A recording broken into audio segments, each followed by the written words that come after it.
Hey there and welcome back to the 21-day English speaking course. Today is day number 11 and in this class we are going to talk about 4 things. 1. Active and passive voice. What is it and where is it used? 2. 3 golden rules or 3 secret tips that will help you identify active and passive voice. 3. Lots of examples and finally a very interesting quiz. So let's get going. Hey, this is Chetna and you're watching ChetChat. So what are voices? No, these are not those strange voices that you're going to hear at night in a spooky house when you're alone.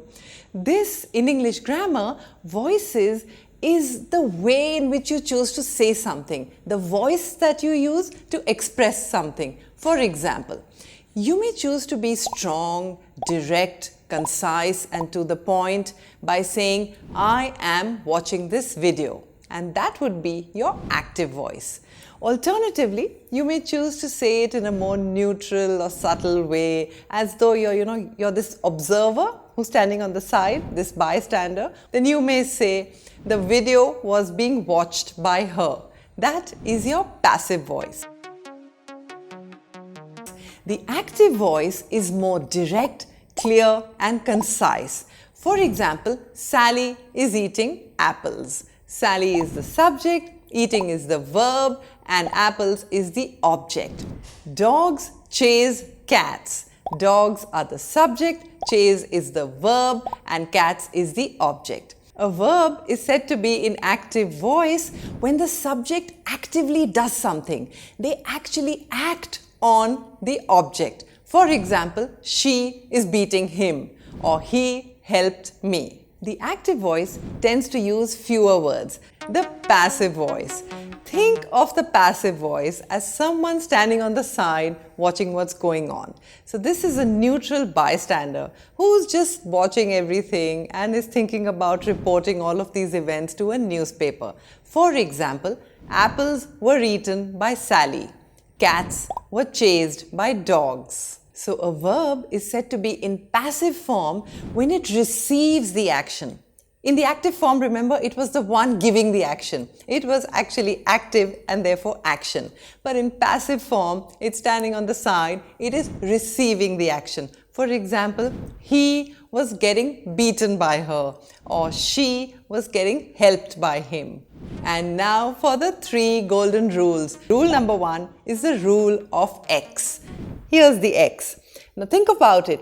The subject becomes the object and the object becomes the subject. For example, Raoul holds a book is the active form. So Raoul is the subject and the book is the object.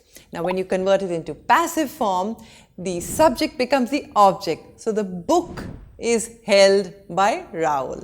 The X, remember the X, and just switch the subject and the object around. Example, the child petted the puppy. The puppy was being petted by the child. Chetna teaches English. English is being taught by Chetna. Rule number 2 is called helping verbs. Now notice when you see a sentence in passive voice, it will contain a few extra verbs like helping verbs. For example, is, was, were or are. Now these are helping verbs. They're also called auxiliary verbs because they don't stand up on their own. For example, if I say to you that the stars lit up the sky. Now this is an active voice. Now when I'm turning it around into passive voice, can I say that the sky lit by the stars? That sounds a little odd. So I need to say the sky was lit by the stars. And this extra word that I'm adding, the was or the is the helping verb or the auxiliary verb. Rule number 3, the bystander. Remember the passive voice is spoken by this neutral person, a bystander, standing on the side, watching the action, reporting it into a newspaper. And the bystander has the word by in it. And 99% of sentences that are in the passive voice contain the word by. For example, the teacher teaches the class, The class is being taught by the teacher. So this bystander is super important because he's sneakily standing there quietly watching the action and sneaks into every sentence when he's conveying the message to somebody else. He opened the door. The passive of this would be the door was opened by him. Now remember, I said 99% of all sentences contain this by. And you're thinking, what about that 1%? Because my teacher is definitely going to give a question in that 1% category. So let me tell you that 1% is not very difficult for you to identify. For example, let's say, I would say to you in active voice, the workers constructed the building. Now, if I were to change this into passive voice, I could say the building was constructed. Now, I don't have to say that it was constructed by the workers because it's obvious. Cats and dogs are not going to come and construct the building. So sometimes it's so obvious as to who did the action that it is not mentioned. But the trick here is if you try to elaborate the sentence, the building was constructed, and you try to elaborate it, you will be able to grammatically complete it by saying the building was constructed by the workers. And when you're able to do that, you know that that sentence is in passive voice. Let's take another example.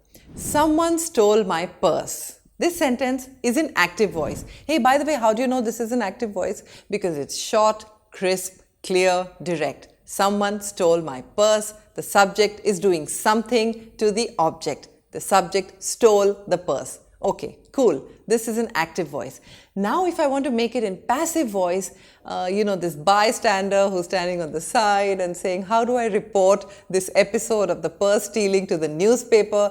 Then perhaps in a more neutral tone, I'll say, the purse was stolen. Remember the rule of X? But you're saying, where's the bystander? The by doesn't appear in this sentence. So how do I know for sure that this is passive voice? So how about you try to complete the sentence? The purse was stolen by someone. And that makes perfect grammatical sense, and therefore you know that this sentence is in passive voice. Okay, now let's try a fun example. I'm going to give you a set of instructions in active voice to make that cup of coffee, and we are going to convert those sentences into passive voice. So let's take a look. 1. Boil water. 2. Take 1 teaspoon each of instant coffee and sugar. 3. Add boiling water and stir the mixture vigorously. Warm milk separately. Add warm milk to the mixture and stir. Hot instant coffee is ready to drink. And I'm going to give you the answers right now. The water is boiled. Then a teaspoon of instant coffee and 1 teaspoon of sugar is added. Then boiling water is added and the mixture is stirred vigorously. Milk is warmed separately.